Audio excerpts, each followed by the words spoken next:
The evolutionary progress schedules mutation with a relentless continuity. Every living organism plays a part in the evolutionary design. There are 8 answers to the basic question, who am I and where am I going? In terms of genetic theology, the question is, in which direction am I mutating? That should be the question. In what direction are you mutating? I told you mine. I'm an immortalist. And whatever it takes for me to be here, I will be here. And I recognize that my form changes every day. Your diet has to change. I use my skin more for nutrition than I do my mouth now. Because one of the keys to be here is that you have to be able to ride the breath. You've got to breathe. And eating becomes second stance. So all of this information has been left for us, especially in the Kemetic legacy, Mayan legacy, etc., on the breath. And so all the people that are dealing with respiratory diseases, skin diseases, etc., sinusitis, you are creating interference in the direction of your genetic mutation. Because these are appendages, these are parts of your anatomy that are going to actually come forward and take major roles where other aspects of your anatomy are going to become atrophic. Okay. The genetic perspective is taboo and frightening because it forces us to face certain embarrassing facts. That the human species is an incomplete form which is undergoing dramatic changes. We are changing. And this is one of the things you have to be aware of. If you do not accept the change and mutation, quote, forward, then you will degenerate, de-evolve, and atrophy, which means that you will die. And most people actually degenerate. They do not allow themselves to mutate forward.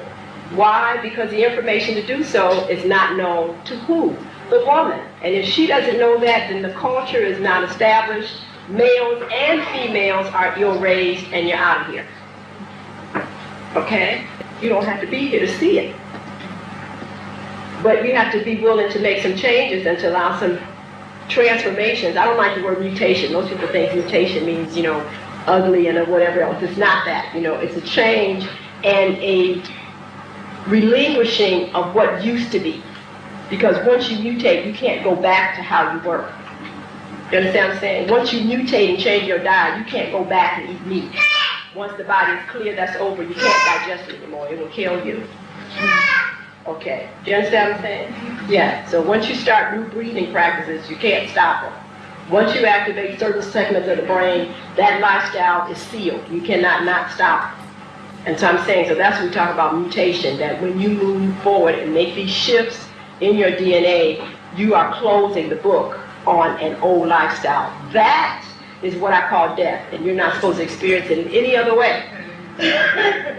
It no longer be anyone else's standard. And as far as I'm concerned in medicine, this is why we don't do well going to Eurocentric medical structures, because the standard is Eurocentric.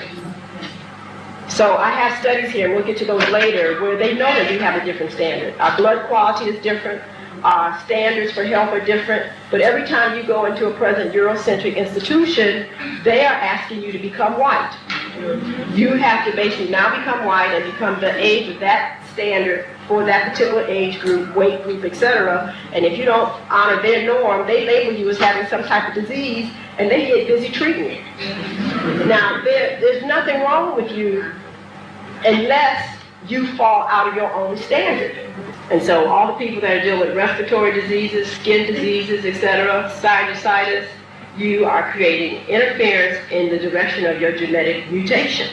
Because these are appendages, these are parts of your anatomy that are going to actually come forward and take major roles where other aspects of your anatomy are going to become atrophic.